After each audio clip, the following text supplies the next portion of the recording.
Okay चलो देखो board पे, तो हम लोग पढ़ेंगे आज हिंदी साहित्य। अगर बात किया जाए हिंदी साहित्य का, तो पढ़ रहे थे हम लोग आदिकाल, और आदिकाल की बात किया जाए तो हम लोग पढ़े थे रासो साहित्य, जिसमें हमें बताया गया है कि रासों की संख्या कितनी है, 7। कितनी संख्या है, 7।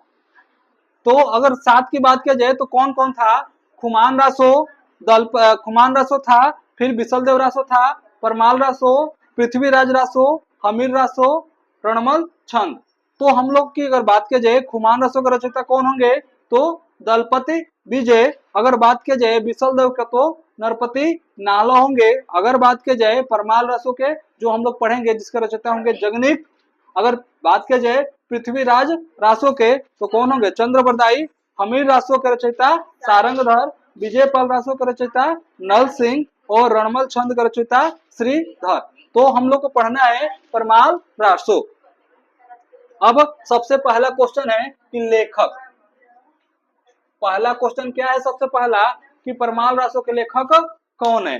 तो लेखक की अगर बात की जाए तो कौन होंगे,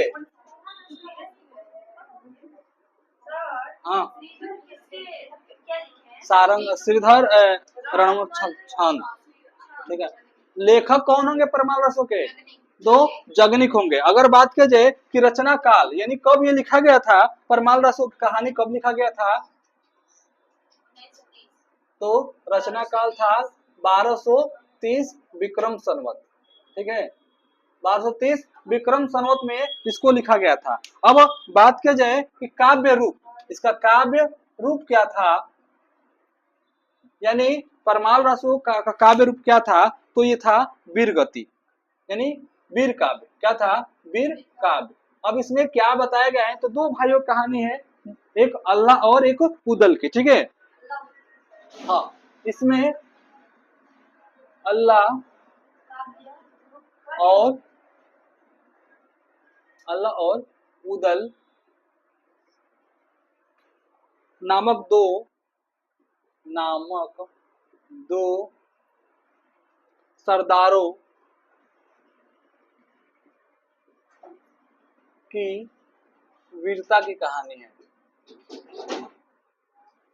क्यों इनको बोला गया है वीरता की कहानी, क्योंकि इन्होंने अपने वीरता के बल पे, अपने बाहुबली के बल पे, अपने पिताजी के क्या किया है, हथियारों का क्या किया, ये लोग बदला लिए हैं। कैसे बदला लिए हैं, क्योंकि इनके पिताजी को किसी ने क्या कर दिया था, सिर को काटकर अपने जो किला होता है वहां पे एक पेड़ था, उसी पे टांग दिया था, सिर काटकर। और ये इनके पिताजी का सिर हमेशा चिल्लाता था, रोता था कि कब हमारे बच्चे आएंगे और हमें क्या करेंगे, हमें मुक्ति देंगे। और जाहिर सी बात है कि अलग अलग धर्म का अलग अलग रीति रिवाज होता है। तो हिंदू धर्म है, जब तक क्या ना किया जाए, जलाया ना जाए, तब तक आत्मा को शांति नहीं मिला जाता, ऐसा माना जाता है। तो उन लोग का शव तो कट गया था, लेकिन जले नहीं थे, तो ऐसा माना जाता है उनका आत्मा भटकती रहती थी, जब तक ये क्या हो गए, जलाया नहीं गया। तो कब जलाया जाएगा, जब ये लोग जाएंगे वहां से, उनको सिर को वापस लाएंगे तब। लेकिन वो दुश्मन की नगरी थी, उसमें से लाना बहुत मुश्किल काम है, और इसी की कहानी है। और ये लोग कैसे गए हैं, कैसे लाए हैं, इसकी कहानी है परमाल रासो, ठीक। तो यहाँ तक चीजें क्लियर हुआ।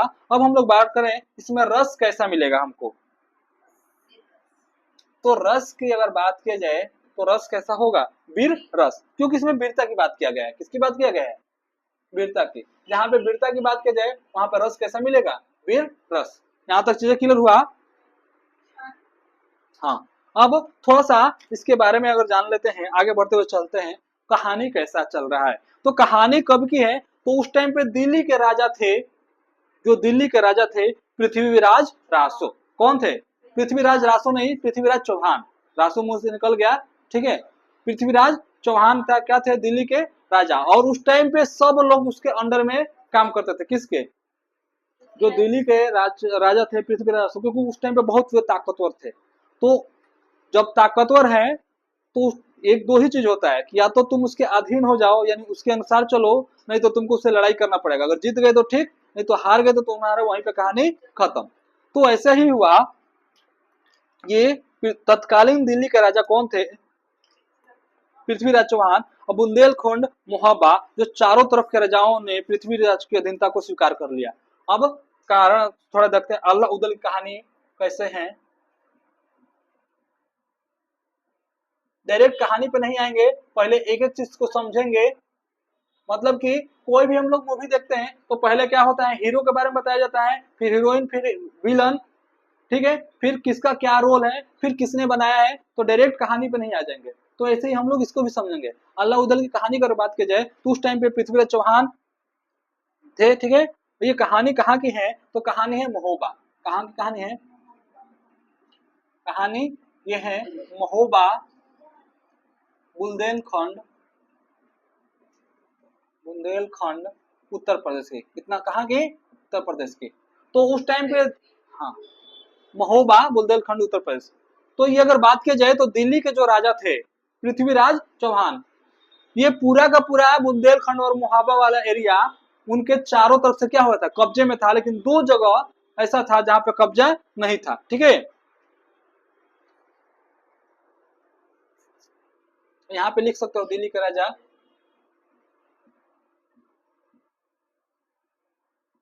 पृथ्वीराज चौहान।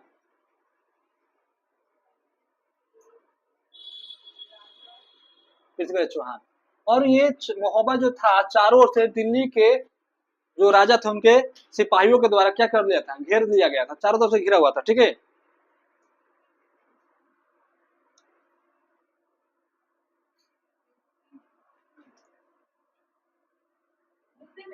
हाँ,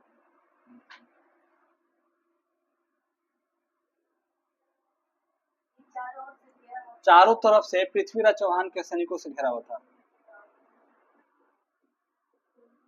बस थोड़ा सा लिखेंगे समझाने के लिए, ताकि चीज समझ में आ जाए कैसे चल रहा है।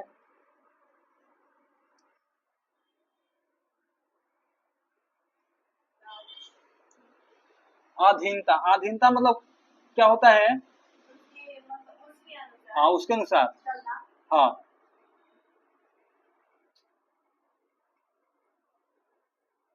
लेकिन जो दूगो थे, ले कर लिया था, ठीक है। आगे लिखेंगे लेकिन,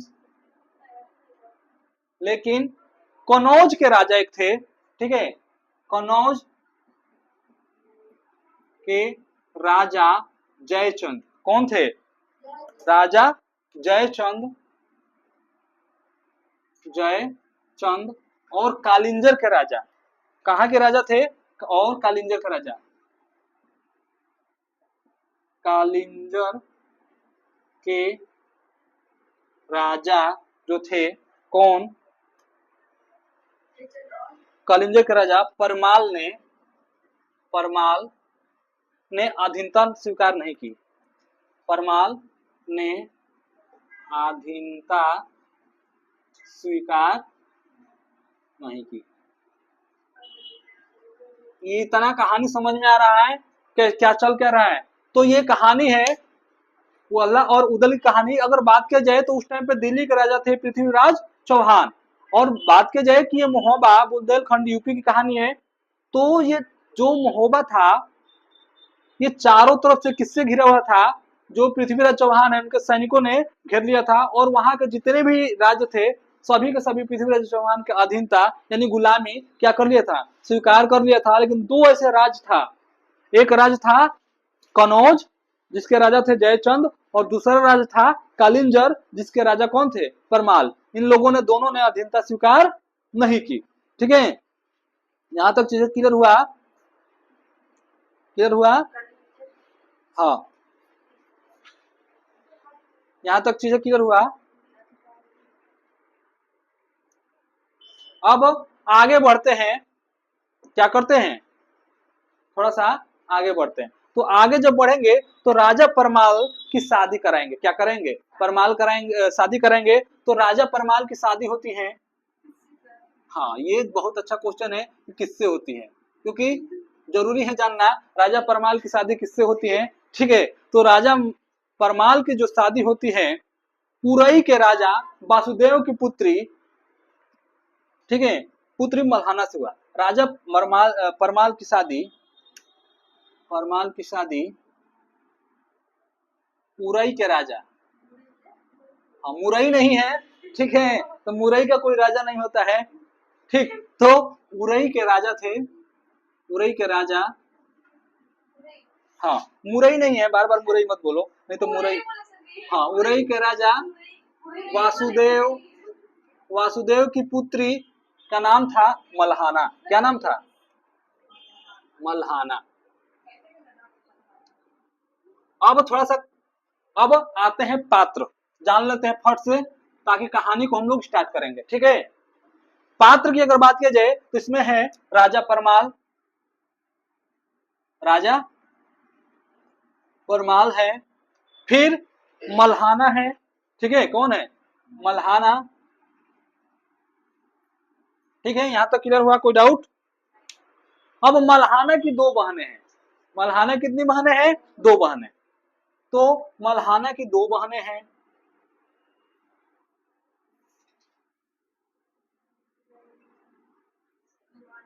हाँ, राजा परमाल की शादी किससे होती है?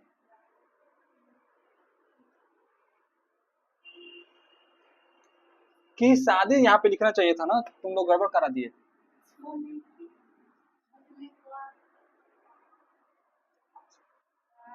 राजा परमाल की शादी उरई के राजा वसुदेव, वसुदेव की पुत्री, अरे कितना छोड़वाए हो तुम लोग, वासुदेव की पुत्री मल्हाना से हुई।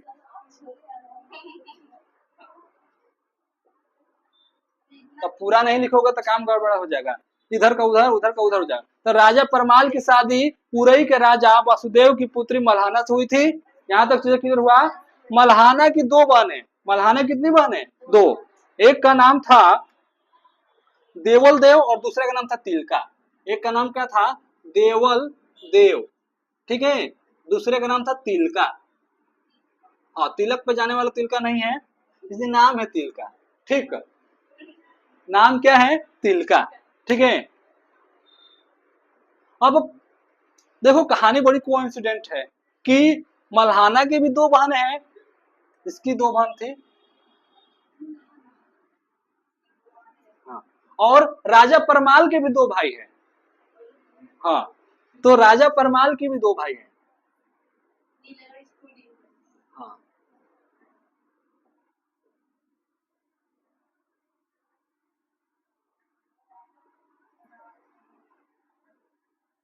तो राजा, अगर परमाल की बात की जाए कि दो भाई कौन थे, तो एक थे दक्षराज, एक का नाम क्या था?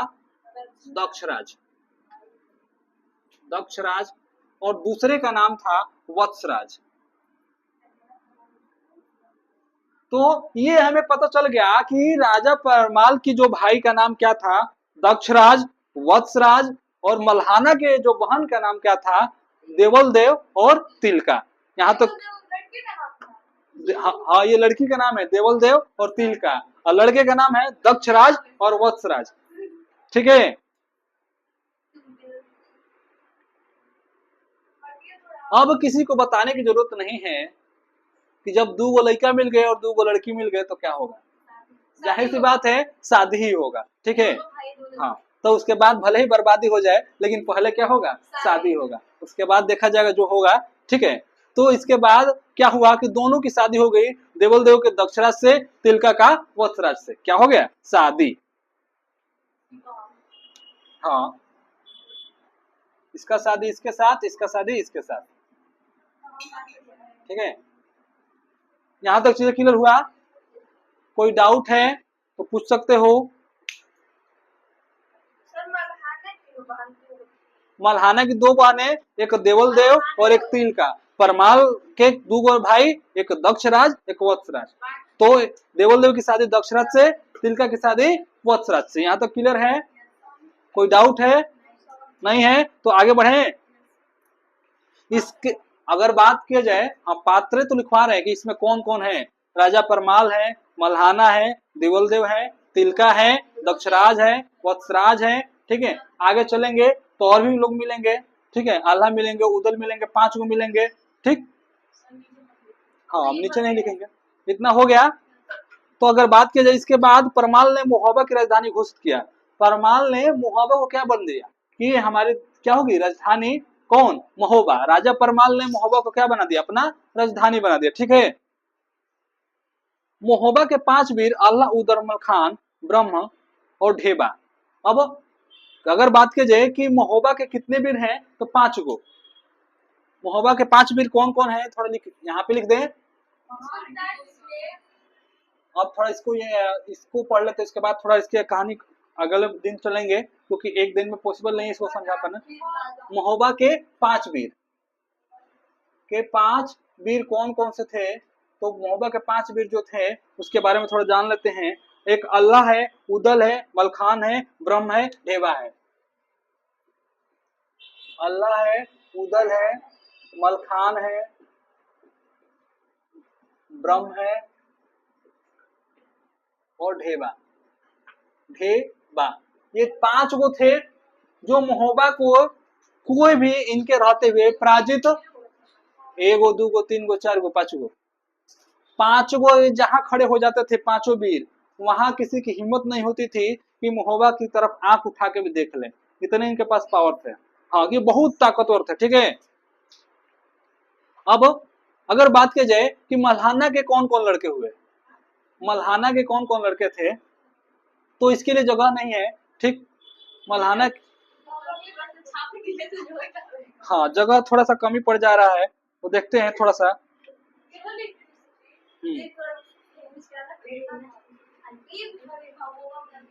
इसको मिटका दे थोड़ा सा।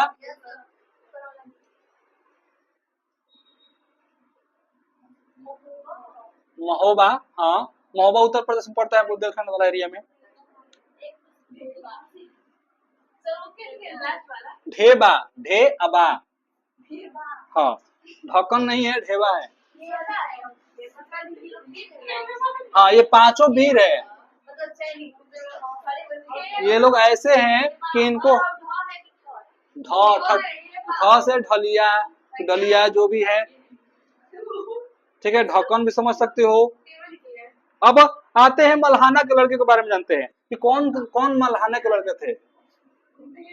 ए चुप, पढ़ना तो पिट दे।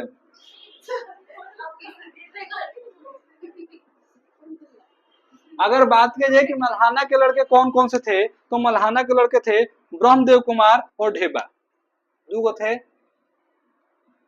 ब्रह्मदेव,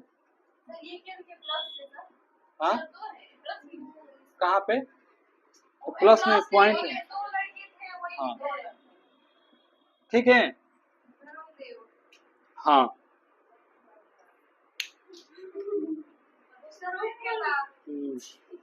और दूसरा मल्हाना के बाद एक और कौन, इसकी एक और कौन सी बहन थी, क्या नाम था उसका, तिलका। ठीक है, तो तिलका के लड़के देखते हैं कौन कौन से हैं। अरे चुप, तिलका में नहीं जाना है, यहीं पर रहना है। ठीक है, तो तिलका के अगर लड़के की बात किया जाए तो मलखान, इन्होंने मलखान को जन्म दिया। हाँ, मलखान को इन्होंने जन्म दिया। हाँ, बहुत खतरनाक था, धुआंधार था, पीटने में कोई किसी को पीछे नहीं छोड़ता। ब्रज के समान कठोर थे। ब्रज मतलब जो भगवान इंद्र का ब्रज होता है बहुत मजबूत, ठीक वैसे ही क्या था, कठोर थे। ठीक है, हाँ देवपूर्वा में देवल देव ने अल्लाह को जन्म दिया। अल्लाह को किसने जन्म दिया, देवल देव ने। अल्लाह को किसने जन्म दिया, देवल देव ने। ठीक है, तो देवल देव, देवल देव के बच्चे का नाम क्या था, अल्लाह। अल्लाह को जन्म दिया। ये अगर नहीं पता चलेगा कि कितने लोग हैं, तो पता चलेगा इधर का उधर कर दोगे। अल्लाह को जन्म दिया। ठीक है, अब यहाँ पर सबसे महत्वपूर्ण कहानी है उदल के, हाँ उदल के जन्म के समय के राजा बघेल ने महोबा पर आक्रमण कर दिया था। देवल देव ने देवपुरवा जगह का नाम है। ठीक है, हाँ देवपुरवा में अल्लाह को जन्म दिया। देवपुरवा एक जगह का नाम है। ठीक, वहीं पे किसको जन्म दिया, अल्लाह को। और उदल के समय, यानी उदल के जन्म के समय, उदल के जन्म के समय, यानी जब उदल पेट में थे अपनी माँ के, ठीक है, जन्म के समय महोबा के समय मांडव गण पर, कहा कहानी है मांडव गण, ठीक है, मांडव गण पर बघेल राजा बघेल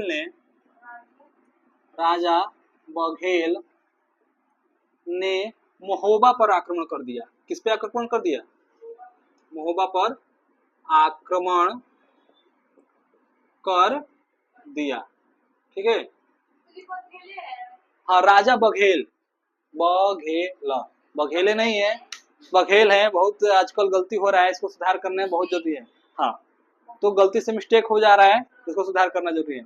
तो आल्हा को जन्म दे दिया, लेकिन उदल के जन्म के समय मांडवगण पर आक्रमण हुआ। मलखान है ना, अरे 5 गो नहीं हो गए? देवल देव, धेबा, मलखान, आल्हा और उदल। हाँ, तो जैसे उदल का जन्म हुआ तो मांडव वर्ण पर आक्रमण हुआ, और आक्रमण हुआ तो इसके पिताजी की मृत्यु, यानी हार गए और मृत्यु हो गई इसके। हाँ, मृत्यु नहीं हुई थी, मतलब उसको अपने कब्जे में कर लिया, कब्जे में ले जाकर क्या कर दिया, उनके सिर को काट कर टांग दिया गया था। ठीक है, और पेड़ पर लटका दिया गया था। तो इसके आगे की कहानी हम लोग कल पढ़ेंगे कि ये लोग कैसे गए हैं और कैसे अपने पिताजी को क्या किए हैं, जो हथियारा है उसके साथ कैसे बदला लिए हैं। इसकी कहानी कल हम लोग चलाएंगे। आज के लिए फिलहाल इतना ही रहने देते हैं।